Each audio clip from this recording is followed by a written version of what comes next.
I think you can use media to help people align like how you show up in the world and how you can show up for their business with who you actually are when you meet. And that's probably like the biggest green flag.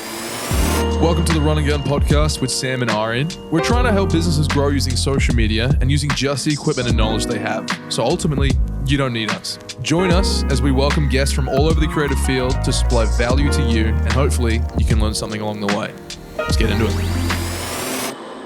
Welcome to the Run and Gun podcast, episode 3. It's super exciting because we have a very good friend of mine, Mr. Lachie Samuel here from FIFO Mental Health Group. And we're going to go in and deep dive a little bit on your backstory, as much as you're comfortable to share, and also go through with, the interlapping of media and how you transitioned out of media to go into the business you now are in, FMHG, and how media helps you to achieve your goals inside the business. So, maybe give us a little introduction of who you are and what you do. As comfortable as you're sharing as you want to. Full trigger warning. So started, born and raised in Auckland in New Zealand, and had a pretty wicked childhood. Had a dad who was a homicide detective, and being a part of that. Dark humor, obviously the culture there. Police stations had pubs, so coming here and then asking people about the pubs at the police stations, they're like, what do you mean there's a pub at a police station? That doesn't make sense. And they're like, oh fuck, when I was a kid I used to go to the pub at the police station with dad, like inside the actual precinct, so they'd just go there, get messed up. But for the most part my childhood was wicked. Just like a few bits and bobs that created some stories. So when I was younger, maybe 8 to 10, went through some abuse. And the last time it happened, we were in a shower and he said, we got to stop, people going to think we're gay. And so from about 10 to 30 odd, I'd close my eyes, see that stuff and think, fuck, am I gay? Holy shit, am I? And when you've got a girlfriend, when you've got daughters, when you're in a relationship with a woman, that's a pretty scary thought to have. And so not that it makes it okay at all, but that mixed with not feeling like tough enough or sporty enough or just generally good enough for dad, it just led me to be a pig of a human. So as a teenager, cheating, narcissist, and then eventually got caught out cheating on my partner with my best friend's partner. And instead of taking any ownership, I run away. Like at the time, man, I was chowing down on ecstasy, selling ecstasy, like just selling enough so that I could eat the rest myself.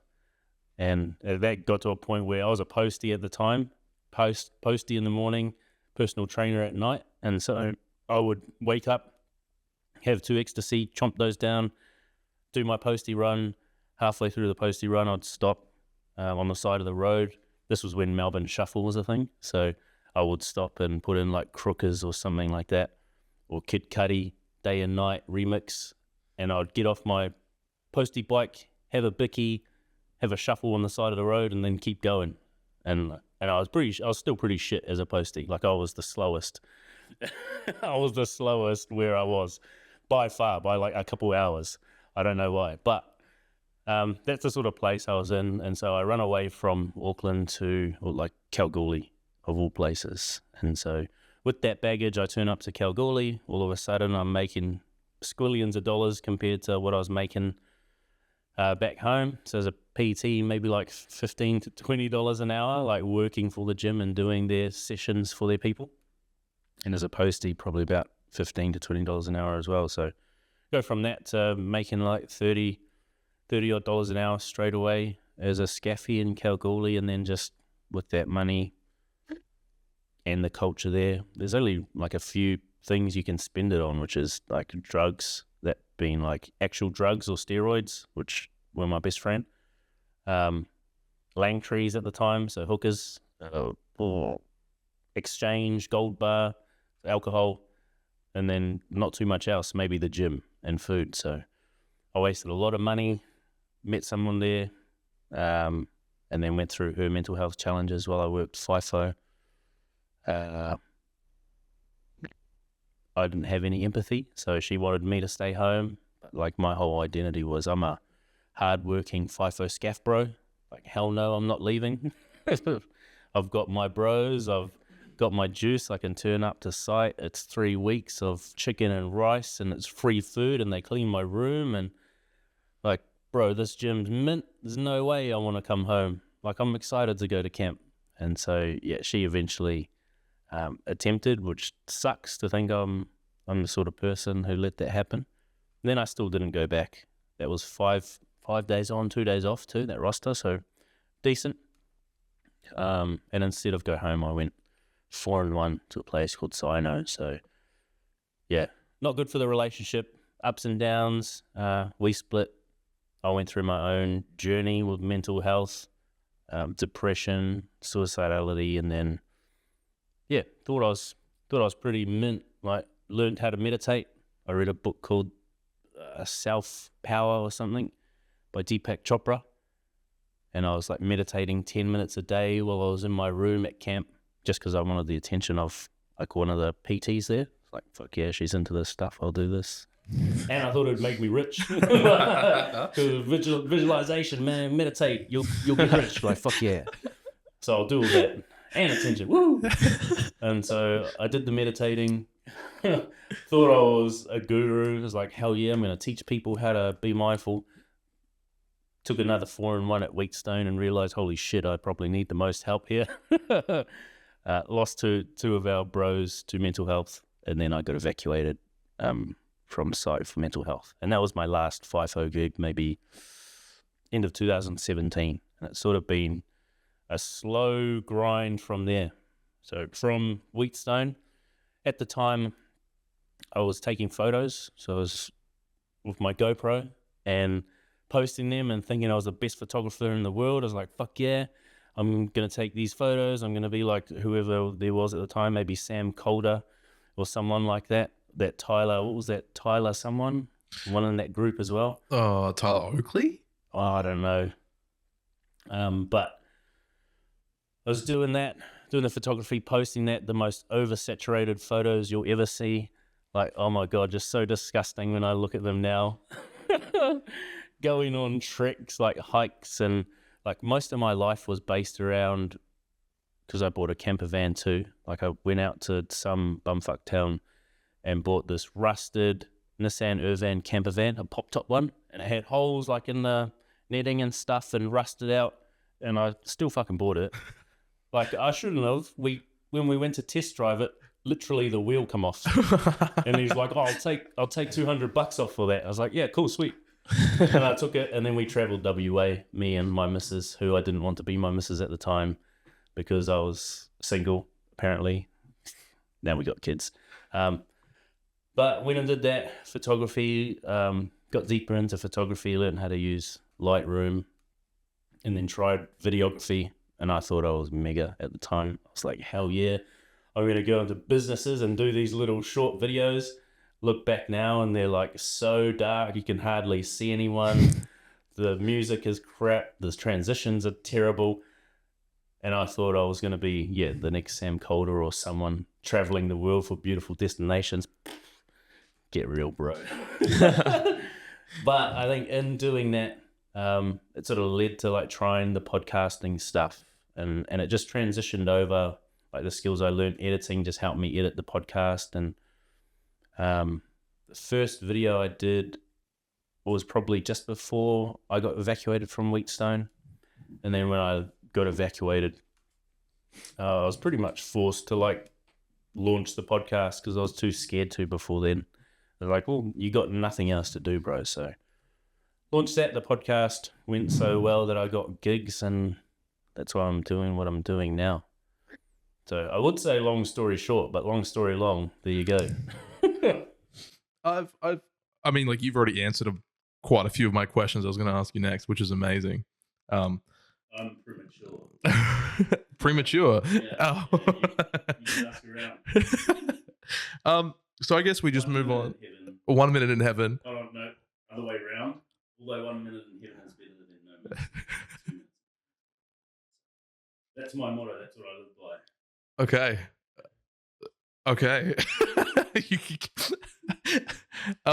I've heard you a credit open up to essentially being the reason you are where you are now. Mm-hmm. So maybe dive into a little bit about that, and can you sort of talk about some of the opportunities that it helped you get, if you would? Yeah, well, I think the reason that Open Up did so well is because I remember there was a period between Sino where I went through depression where I thought, nah, I'm gonna stop working away. I was too scared to go back after that because everyone knew I left or got fired from that, and not the best way. So too scared to go back to FIFO. I remember watching Gary V. Gary V, when he started out and he was talking about go do Uber. Like if you got Uber, and this is when Uber first come to Perth, if you go to Uber, you're going to learn how to communicate with people, talk to them, listen, and you're probably going to have ideas. And he's like, and if you can get in like Uber X, or no, X is the stink one, whatever the luxury one was then. Uber XL? Yeah, it's if you can do that, then you're going to meet like high quality people. So I decided to do that. I did the Uber. I hired a Mercedes off of someone up in Doubleview, and he had a few of them, like where he was giving out his Mercedes to people to do Uber when it first come. And bro, I got to meet awesome people. Like I got to meet the owner of Mineral Resources, dropped him off at his squillion dollar house. It's like 50 mil. Petty change. Peppermint Grove or something like that. I remember like going past the guest house going, whoa, this is big. And he's like, oh, that's the guest house. Like, oh, okay. Oh, cool. Good to know where I stand in the world. So did that and like learned how to talk to people. Learned that I wanted more from life. Learned that I could have more, that like scaffolding wasn't the end or be all. And so from there went to Space Cubed, went to every startup meetup as a part of Morning Startup. So every Wednesday they have one in the morning.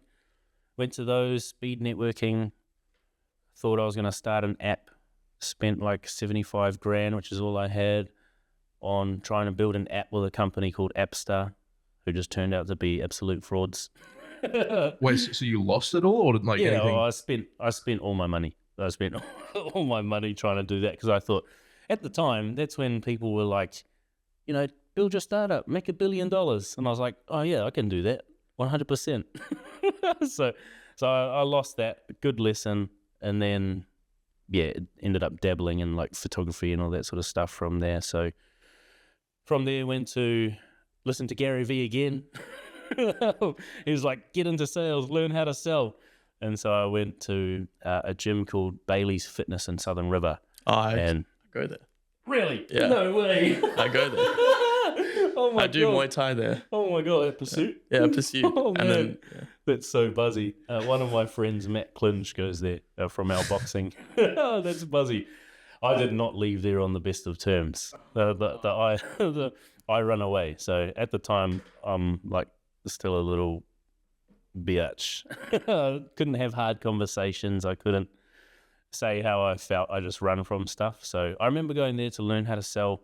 It was wicked. Like in terms of the environment, it's high pressure in comparison to most places because they have high expectation, but they have such a wicked process teaching people how to sell, how to do needs analysis, how to get to the point where you can walk someone through like the process to buy a gym membership. And so ended up leaving there. I remember one morning I turned up, no one was there. I turned up early, put my uniform on the desk and wrote a note and said, thanks, I'm out. I'm going to Raw Fitness, which is just the one down the road. When was this? So this was like maybe, this was before Wheatstone, so maybe 2015 or 16. So in my little break from FIFO. Wow, that's way back. Oh, gross. So like I credit a lot of like being able to talk to people and to sell, and being semi-decent at podcasting initially to learning how to talk to people in Uber, but also doing gym membership sales and learning how to listen, learning how to pick up cues. One of the big things is like having a mental Rolodex and, you know, remembering stuff about people, like all the important stuff, putting it in the computer so that when you call them again, if they didn't buy, or when they come back in again, you can talk to them about the stuff that they spoke about. It just makes people feel like really, really special.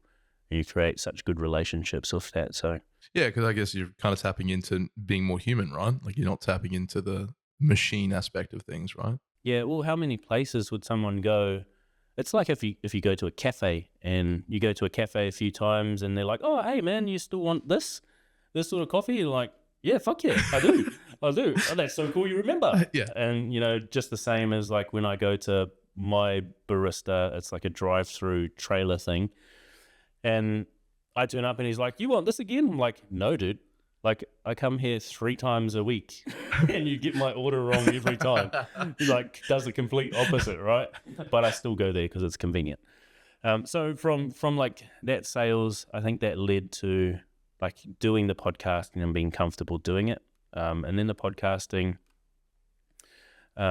created those opportunities. And I think with the opportunities, I don't know if either of you have felt like an imposter, but coming out of scaffolding, coming out of FIFO, having no qualifications or anything, when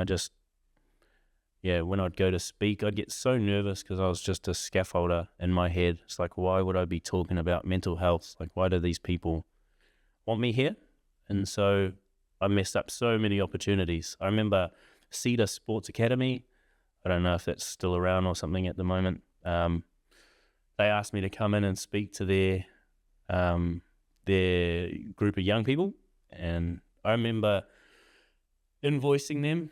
They're like, oh, cool, can you come in and do a session? And I don't have sessions at that point. I just share a bit about my story for 5 minutes, and like, cool, can you come in and do a session, do an hour? I'm like, yep, $150. I'll create a custom session and I'll speak to your crew for an hour. And I felt like such an imposter that the morning of that talk, I remember calling up saying I was sick because I thought, fuck, $150 is way too much. Like, I'm not worth that. Like, why would they be paying me that? So I called in sick, and then luckily some of my friends who do the same sort of work were available.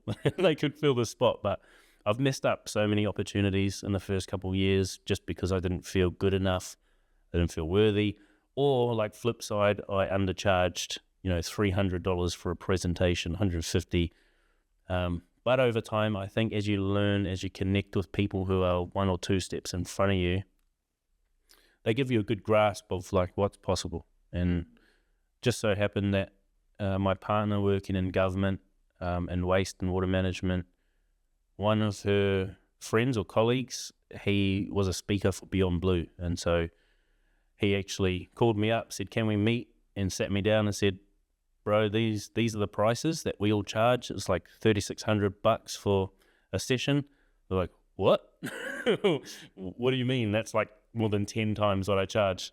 He's like, yeah, you got to increase your pricing, because if you don't increase your pricing, people are going to think that you're low value. They're going to wonder why you're so cheap in comparison to like the thought leaders or market leaders doing that. So I missed a bit of the story where you're a scaffolder, then you did gyms, and now you're in mental health. What was the part in between? How did you get into mental health, and then how did people find you in that space?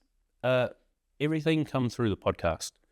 So when I left Wheatstone, started the podcast, it was really just, I started recording that while I was at Wheatstone, not knowing that I was in the hole. So it was a mental health podcast where I was interviewing people about their mental health stories and overcoming it, not knowing that I was really struggling with my mental health.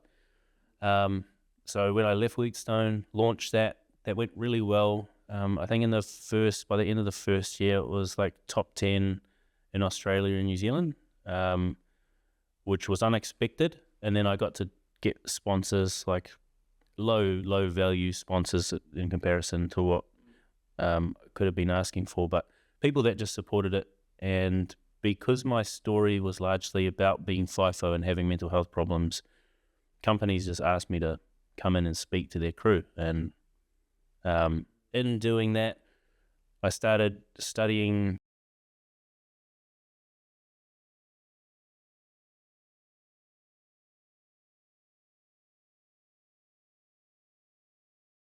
diploma in neuroscience, and that's probably where it'll stay. Like, it's just built over time. Companies have brought me in, and word of mouth really spreads. Like, if you show up, you do well, you connect with people, because mining companies aren't used to having people in that field come out and connect. They're so used to people being resistant, and that's largely, I'd put it all down to having FIFO experience and being able to talk about how shit of a person I was, really, and some of the changes that I've made, and that sort of resonates with a lot of FIFO men and women, because a lot of them can see stuff that they're doing, the ways that they're hurting people, and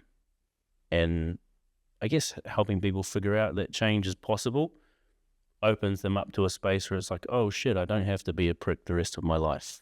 I don't have to be blunt and attacking the rest of my life. And so it sort of just happened from there, and word of mouth has just spread, and LinkedIn has definitely helped that too. That's where I'd say 90% of our work comes from. You're very heavy on LinkedIn, and it's awesome. So that was definitely one of the topics I wanted to talk about, which was why do you concentrate, besides sort of what you've already opened up on, why do you concentrate so heavily on posting on LinkedIn, if you would expand on that? Well, I think with the podcast, my focus has changed. With the podcast, when I started out, I wanted to be famous. So, like, I was so insecure that I wanted to be famous. I was like, hell yeah, I'm going to be maybe John Lee Dumas, Entrepreneur on Fire or something. He talks so terribly fast. Or, no, Tim Ferriss. I'm going to be Tim Ferriss.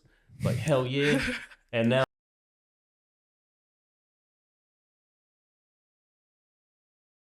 I'm going to get a hair transplant, don't worry. I've heard they're pretty good prices in Turkey, man. Yeah. Turkey, here I come. Hey, just really quick, thank you again for listening to the podcast. If you're enjoying it so far, make sure to leave it a like and give us a rating here on Spotify. And also, you can watch the long-form version over on YouTube, which has the cameras, might I add. If you want to connect with us, we're on LinkedIn, and also give us a follow on social media like Instagram and Facebook, and also check out our website. All right, we're not going to take too much of your time. Your time is valuable. Let's get back into it. Thanks. Yeah. When I started the podcast, like I was saying before, when I started that, it was from a place of like being super insecure and wanting to be famous, and seeing Gary Vee and being like, oh, I'm better than Gary Vee. So, come on, man. I can do what Tim Ferriss does. Like, that's easy as. It's I can ask people questions. I can be good at that. So it really come from that place. And the way that I was operating, I was doing a podcast over Zoom, and then I'd chop it all up and then try and post as many snippets as I could to Instagram. That's when Gary Vee was talking about, when he first started talking about post as much as possible, like post all the time. And so I was doing that, and the whole idea was to get famous, and, you know, engagement was pretty low, and I think it's probably pretty low because I wasn't really thinking of like what's valuable to people. It was really just, look at what I'm doing. I'm doing a lot. This is really good. Go me. And so when I started posting on LinkedIn, I think before we did the first FIFO Mental Health Summit here in Perth, I posted a video on LinkedIn. I was like, hey, do any CEOs or any mining executives, if I was to hold this event about mental health and mining, because we know it's pretty terrible, would anyone turn up? And enough people said yes, they'd turn up, that 4 weeks later, we did the first summit. And then from that summit, we had someone reach out from Brisbane and say, hey, I just seen you did a summit, like, looked pretty cool. Do you want to do that in Brisbane? So 3 weeks later, I was in Brisbane doing a summit there. And there were only like 40 people at each one, but there were 40 people who could make decisions. And so I realized from that, I was like, holy shit, this platform's really powerful. If you ask for stuff, if you post stuff with a message, people connect with it. And so I started focusing on, okay, how can I just build an audience on there? It wasn't about being famous, because I knew I wasn't going to be famous on LinkedIn. It was just about getting opportunities. And at the time, like, money wasn't even a thought, because I didn't think you could make money with mental health. It was all about, how can I get the attention of people who make decisions so that we can work with their people on site, really? How can we visit site more? And so doubling down on that and seeing that grow, and then seeing work flow in, I just decided, hey, I'm not going to focus on on Instagram or Facebook. Like I just didn't really care about it. Posting to LinkedIn for me was just easier. Like I had a message for that particular audience and it worked really well. Initially, I remember posting on it, and because it's pretty raw, it was like stuff around depression, suicide. It was like porn. And so all things that weren't really appropriate for LinkedIn at the time. People saying, hey, this is a work platform, like keep your personal stuff on Facebook. It's like, no thanks. No thanks. Like you can be run of the mill, I'm going to be different. And I think that's really what, I guess, generated like awareness and traction on the platform initially. So you were saying that you were a little bit of a disruptor, which is kind of how you got that? I guess in the space, in the mental health space here, yeah, probably on that platform anyway. Okay. And did you find that, I think you've already sort of answered it, but did you find that people were actually engaging with it and you started to see the traction come up from those decision makers that you were talking about? Yeah, I think more often than not, you reach someone who has been through something similar themselves, and they connect so much with it that they want to share your message and they share it up the chain. So it'll be someone like health and safety, might be a supervisor, and they can't make the decision. They have to go up to a superintendent or to a manager or to the mine manager or GM, whoever. And so you have those people connect on that level. It's real for them. They generally want to help people, especially if they aren't burdened by like looking after so many people. If they don't have all these KPIs, if they don't have like the office in Perth up here and then the people down here and them like putting pressure on each other. If you connect with someone enough, they'll want to tell their boss and say, hey, we should bring this person to site. And so that's generally how it's happened. And now it's at a point where people, mining is a revolving door. And it's, I think you said your dad in that podcast with Jude was in mining as well. It's who you know, not what you know. And so when people leave a place, they'll generally take people with them. So what's been like really lucky for me is that I would go to a company, there'd be people there, it'd work really well, I'll create good relationships, and then they'd leave as a group and they'd go here and then say, hey, let's get him in. And so people have just sort of pulled me around with them as they jump from company to company. And then that word of mouth, like of them recommending it, as well as like me posting all the time.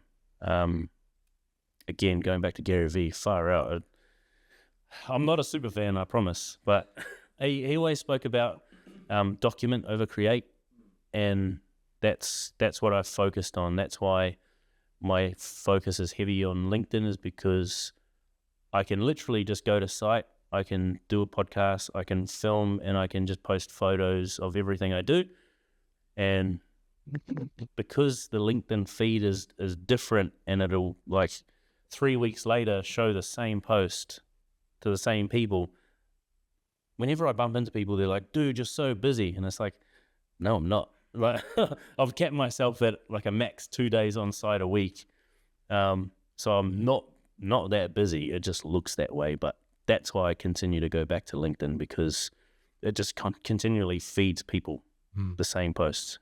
Yeah, I do see that the way that the LinkedIn algorithm works much better than any other platform in that exact way that you're talking about, is that it just constantly recycles. Because same with TikTok. TikTok does the exact same thing, but on a video basis, whereas LinkedIn is more article heavy.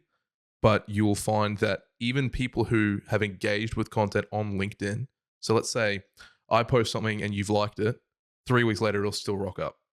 But on TikTok, once you've liked it or you've watched it, it's very hard for it to come back to you. But it might, if you watch this part of the podcast on TikTok and then 3 weeks later, you'll see the previous podcast, but you'll never see this one again.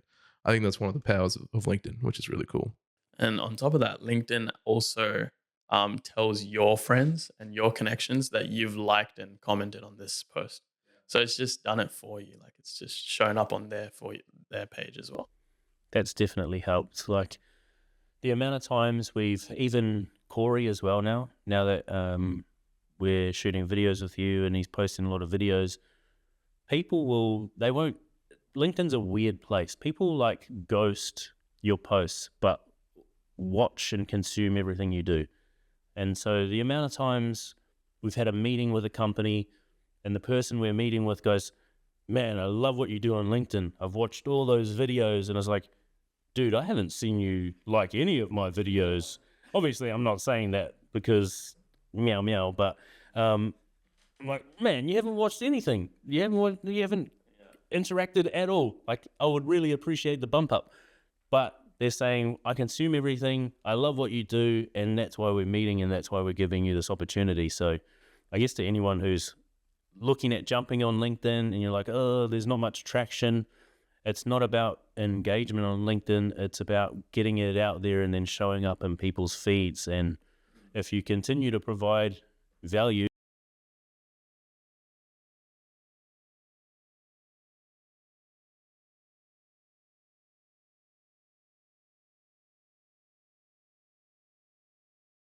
reach out.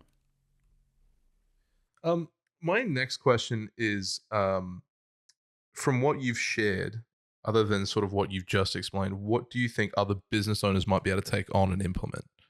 So just out of everything that you've been through in terms of starting your business, starting in media, and also your personal life, what are some skills that you could tell business owners who, for example, don't believe in media? What are those kind of things that you could share to make them feel like they should be doing it? That don't believe in media. Obviously, you have to make that decision for yourself if you believe that media is going to have a positive impact. But I think there are enough people like the Kerwin Rays and the Gary V's. Ooh, go back there again. I think I want $1 for every time you said Gary V on this episode. You've got those people who are preaching, have media, the Alex Hormozis, have the media, and the media will build a personal brand or a business brand, and then with that brand you can leverage whatever opportunity you want. So I think figure out if you do want to build a personal brand or a brand for your business. If not, cool, then don't focus on it. But if you want to build it and build a reputation and have, I guess, when every time you show up in the feed or your business shows up in the feed becomes synonymous with a thought or a feeling, then media makes sense, because there's only so many meetings you can have. Like if you want to be busy all day, every day having meetings, cool, that's not what I want from my life. I would rather show up with you and film for an hour and a half and get 10 videos that I can post, 2 to 3 videos a week. We do that twice. That's like my month covered of posting videos on LinkedIn. And that generates enough awareness, attention, and leads for me that I don't really need to do too much more than that. That sounds pompous, but like that's the truth of it. That's the reality of it. And if you were better structured or better planned than I am, because I don't really do too much of that, I'm pretty lazy. Like I think of like good lazy. I'm really lazy with that stuff. You could take that video and you could pull the transcript and you could make an article. There's so many ways that you can cut up and use those videos or that media to create more and more traction or attention. I just haven't done that yet, but media is like a game changer. It's especially with personal brands. You need to have media, I think, so that people can understand who you are. I think I've done enough podcasts now, I've done enough videos, that if people have consumed enough, they know how I speak, they know how I articulate, they know to an extent how I think, they know to an extent the sort of person that I show up as on video. And then when you have those mixed in with meeting someone in person, if all of that aligns with who you are when you meet them, they're like, oh shit, oh shit, he is who he says he is. And, sometimes, he might be even better. Like he might be even more outgoing, more resonant, have more warmth. And so I think you can use media to help people align like how you show up in the world and how you can show up for their business with who you actually are when you meet. And that's probably like the biggest green flag. I think I'm just going to share something a little bit personal here. But I think I'm on the latter here because I got to know you not from your media and not from like your podcast and stuff like that. Because when we first met, which was when we went up to site together to film the doco, everything after that was just about me learning who you are in person. And then it wasn't until after I'd had the foundations of who you are off camera that then I went to learn about a little bit more on camera. And then as we're filming, I'm learning more. But my perspective of who you are as a person is from how you are on a day-to-day, just with me in person. And I think that's kind of cool. I think that's, but I definitely do see that there's a element of importance to media, especially for the individuals who don't have that luxury like I do. So, when you're trying to reach your decision makers, as you're talking about, being able to go online and just see who you are. Fuck, I'm going to finish that. To me, there is no difference between who you are off camera and who you are on camera. And I think it's really cool. Okay, Mr. Lachie, with FMHG's growth and how it's expanding, where do you see FMHG going next? I always wanted to have like a media side to the business, but I'm not too sure. I think with the mentors that I have, and I think that's why it's important to have mentors or people, coaches, maybe the right term, people that are like 1 to 2 steps in front, so they can say, oi, buck up, increase your pricing, or hey, put in this system for the business so that this becomes an asset. I think for us, it's just continuing to, number one, fill our schedules frequently. Like I've got no issue being booked. If I choose to, I can be booked out 6, 8, 9 months in advance, and probably more if I didn't give work away. But I think filling those schedules, improving our current services. I think, one of the things for me is I want to continually be better. And I think that's where like not feeling good enough and insecurity works to your benefit, is because when you're insecure or when you don't feel good enough, you want to constantly improve because you want to constantly prove. And that's like prove to yourself, prove to other people. Sometimes it's not in the right way, but if you want to constantly improve and constantly grow, then that service is going to get better and better, and word of mouth is going to be better. So improve those and get to a point where we have an awesome lead magnet, where we have awesome systems within the business, and we have assets, not physical assets like buying buildings and stuff like that, but IP and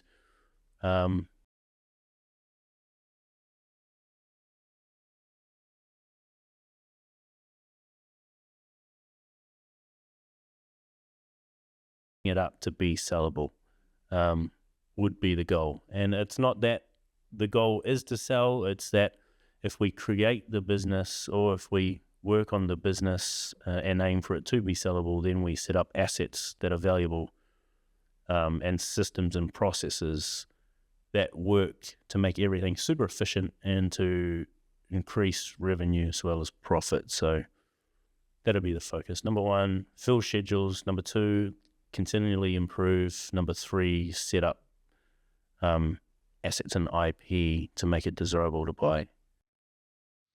Your knowledge in business to me is amazing. Are you self-taught or? No, I don't think anyone's self-taught. I think if you say you're self-taught, you're full of shit. It's like you're always going to have people who give you opportunities. You're going to learn stuff off YouTube. I think a lot of what I learn, like I just love watching YouTube. If I'm at home and I've got nothing to do, I'll just watch. There's a podcast called My First Million. Like I'll watch that. I love those guys and the way that they talk about business. They've both. Sean has come from Bebo. I think he was in Bebo. You're probably too young to remember that. It was like a high schoolers platform like Facebook, and I remember it because my profile photo was like this, with a bro Hulk with no shirt on, with those Kanye glasses. Clip that again. So he was doing that, but then they've both gone on to create email lists that they've sold for 30 and maybe 50 million. And so listening to things like that have changed the way that I view what I do. It's like, oh shit, I can just create an email list. I can just create a mega lead magnet and then use that database to create value, and then that becomes super desirable. So I learn from a lot of people. I have a beginner's mindset for the most part. Like sometimes I'm stubborn and I'm like, screw you, I know more than you. And then pretty quickly I realize, no, you're just a dumb ape. Like, learn, bro, learn. And then I take the lesson on. But I think as long as you have a beginner's mindset, you'll just constantly pick shit up from people. And, I've learned through that Appster stuff, I've learned that like my success isn't going to come fast. So I've accepted that. I accepted that, and then having a vision for like creating something over the 5 to 10 year period really helps. It also expands beyond just you. So the product or like your service just keeps going. So you don't have to always be there on site. That's ideal. That'd be ideal. I think like I tried to do that at the start of this year. I was like, I'm gonna, cap myself at 2 days and then give my work to Corey and Beck. And what I didn't realize was that I was constantly being booked out because I was getting the work, going to do the work, and then getting repeat work or getting word of mouth work. And it's like, well, if you're not doing the work, then you're not getting either of those. So it's like, oh shit, now I've got to work to get work again. But then now it's at a point where it's like, okay, I've got to keep that as a continual focus. I can't just assume that it's going to come in because I've got traction at the moment. It's like, traction has to be continuous and you have to constantly put in effort. But hopefully over time, I minimize the time that I spend on site just so that I can be with my partner and my girls. You've been able to reduce that down to 2 days a week now, 2 right? days, yeah. When I started the business, it's sort of like you guys, you'd know, like you start a business and it's like, yeah, I'm going to work for myself. I'm not going to work for the man. Screw them. And like, I'm going to have an awesome lifestyle. And then you get to a point where it's like, and Ferraris and are you from Rockingham? Oh. Half Rockingham, half Claremont. What's going on here? A Ferrari towing a jet ski, wearing a jet pilot hat, wicked. Smoking a durry. Mullet man. Oh fuck! I forgot where we were. So did I. Truth be told, that. Sorry for interrupting that. Fuck. Do you remember what the question was, man? Nah, no idea. Fuck. Welcome to the Run and Gun podcast. Maybe just to tap back into sort of your field a little bit more. What do you see? Or what opportunities do you see from mining in media? Do you think that there's going to be any changes in there? Yeah, I think WebDrill were the leaders. With that, Cherie, one of the owners of WebDrill, she's passionate about marketing, and they've gone through the whole Ku and Ray process, like the K2 Elite, and they've been part of that for years. And so he's really big on documenting and having that video just so that people can understand the brand. Same thing as like the personal brand, like people seeing behind the scenes, and it's okay to put a message out like, yeah, we're doing this for mental health, or we really care about our people. But if you can document that more with media, then and people see that more often, it's more touch points. I think Kieran Ray talks about 9 touch points before someone takes action. And it's like, okay, if you've got media and you can get in front of someone 9 times, even if they're not engaging with it, and you solidify like a perception of you and how you operate, how you show up in the world, then they're probably more likely to take action. So they had a media team. I'm not too sure what's happening with it now, and they had people going to site, and we did their sites through FIFO Happiness. They had a videographer come out with us and take videos, which was really cool. But I think mining, there's a lot of red tape. Like even yesterday being with Rio Tinto on site, the superintendent was taking photos, and then he has to send the photos to the comms team, and the comms team have to communicate with whoever they need to communicate with in Perth. They have to say, oh, is it okay for them to post this photo? And it's like, yep, what are they going to say with that photo? So there's all this red tape in mining. A little bit easier if you're the operator because you can plan for it. But I think eventually every company is going to have a media team, because if you don't, you're probably going to fall behind, especially in terms of you think about recruiting, it's really hard to get and retain good people because there are so many opportunities. Like salaries are going up and up and up. And so people are going to choose the one that they resonate with most. It's either going to be who they resonate with most or who they know, who can create like a feeling of safety for them leaving their job and going to a new site or a new group or new company, whatever. But if you got both of those together, like you're going to bridge the gap pretty fast and probably create trust faster than a company who has no media, who, you know, you go on their website and you're like, what the hell? Like you only got a website, you've got nothing else. You've got no photos of people working. It's like, well, I'm obviously not going to choose you unless the money is really high and that's what I care about. Or my boss is going there, so I'm going to follow my boss. So I think media is going to be pretty important. It's going to be the thing that differentiates who you can get and how many of them you can get. I agree entirely. One thing that I really love about you and your character is that you have these set of values that you stick really close to, and just how you carry yourself is really inspirational. So as you decide to continue your media presence, how do you plan to stay true to those values? What are those values? Could you tell me? Oh, fuck. You're going to probably call me out a little bit, but they're values that I've seen along through the time that I've known you. But I see your values as trustworthy, open, not afraid to call out. Maybe that's not even a value, but not afraid to call out shit when you see it. And also just not afraid to have hard conversations. And you're just fucking funny as well, which is not a value, but yeah. You should tell my 8-year-old that. Hey, I can hear her rolling her eyes from here. You know what she said to me? Because I love a good dad joke. And don't ask me to do one because I can't think of one right now. But I always like make fun of her and tell her dad jokes. And this one time, she was in the car with my partner and they were driving. And she looked sad and my missus is like, oh, what's going on, babe? She goes, oh, I don't like it when dad does that. And she's like, what? She's like, oh, he thinks he's funny, but he's not even funny. It was like, she come back and told me, and it was like a stake in the heart. Hey, it's like, appreciate my humor, man. Damn. She was sad about that. Yeah, she's a sassy little thing.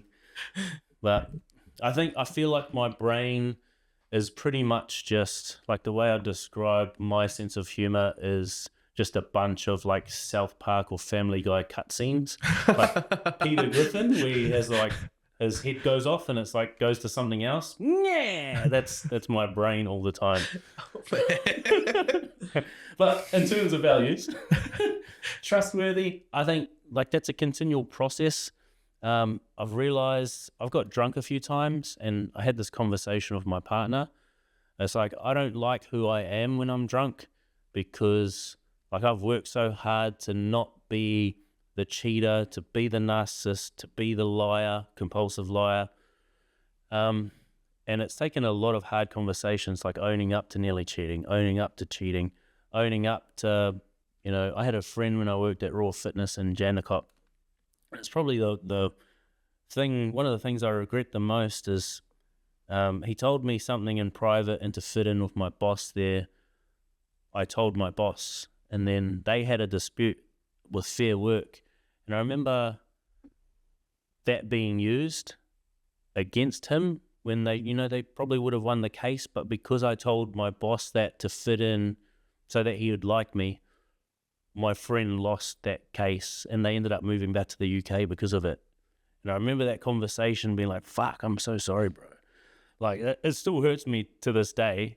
But that lesson is still there. And so trust is a continual process. It's, for me, making sure that I don't get drunk because I don't trust who I am when I am drunk. So I stay away from the things that are going to make me blur the lines, blur the boundaries for myself. So staying trustworthy, having hard conversations is a big part of that, because I think when we know we have to talk to someone about something that's really hard, it's really easy to avoid. It would be like you with a conversation about putting up the pricing for filming, right? It's like for someone like you who has anxious tendencies, who has like really undervalued yourself, it would have been, like in the mind anyway, easier to not have that conversation, Just like, oh no, I don't want to like risk losing him. I don't. Oh, it's going to be yuck. What if he gets upset? And so, in not having a hard conversation, you create this like delta between where you are now and when the conversation is going to happen. And if you don't plan for that conversation, if you don't set up a time frame, then that's going to be pushed out, and you're constantly going to be suffering with worry. When is that going to happen? What are they going to say? Oh my God, it's not going to go well. They're going to hate me.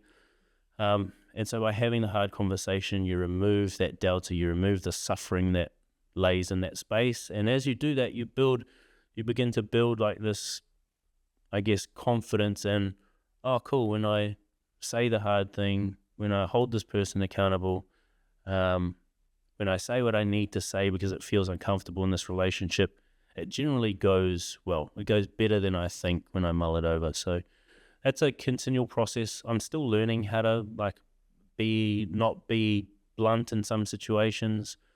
My baby mama calls me, or used to call me, the bulldozer, because I'd just sit down and be like, oi, that's shit. Stop doing that. Or your shit, like step it up. And so that's been a process in and of itself. But I think how I stay true to those values is if I just keep focusing on improving myself, then that shouldn't be an issue. And, you know, if I stay true to who I am and who I want to be in the world, then that should be pretty sweet. Like, I just want to be someone who doesn't lie, who has integrity, who wants to have win-win relationships, who gives value, but also is willing to receive like the reward for giving that value. Biggest thing for me is probably just opening up my heart more and more and learning how to like love properly in my relationship, properly with my daughters, properly with my dog, and probably like mostly properly with my parents. Like, yeah, allowing that love in, because if you're someone who doesn't feel good enough, it's really hard to like allow people to love you or allow yourself to love other people, because you're worried you're not going to get it back. So that's probably the big one. But if I stay true to that, that shouldn't be an issue. I think it's about time that we wrap this episode up. I think we're pretty much at the end. We've gone through a lot of the questions that we wanted to ask. You've been amazing. I'm just very grateful for who you are as a person and for unofficially taking me under your wing, as much as I like to say that. So it's been. I'm very grateful to have you on here today. So thank you again. I know I say it a lot, but thank you, bro. I appreciate you. If you were under my wing, I would really hope that I have bad body odor, so that you were just sitting in like this. Okay, goop. do you want the red pill, which is honesty, or blue pill, which is the truth? Don't tell me you'd like that. You sicko. And thank you for talking to my shoulder the whole time. I'm sorry I didn't turn around more. So just to wrap things up, if there was one sentence to say to any business owner who is maybe struggling with media and their voice, what would that be? I think you need to have media and show off your business, and it has to be real, you know. So I feel like you have to show real media. Hey, Clip that. We're keeping that. That's our next ad. Absolutely, we're going to make that an ad. Yeah. Is there anything you'd personally like to say?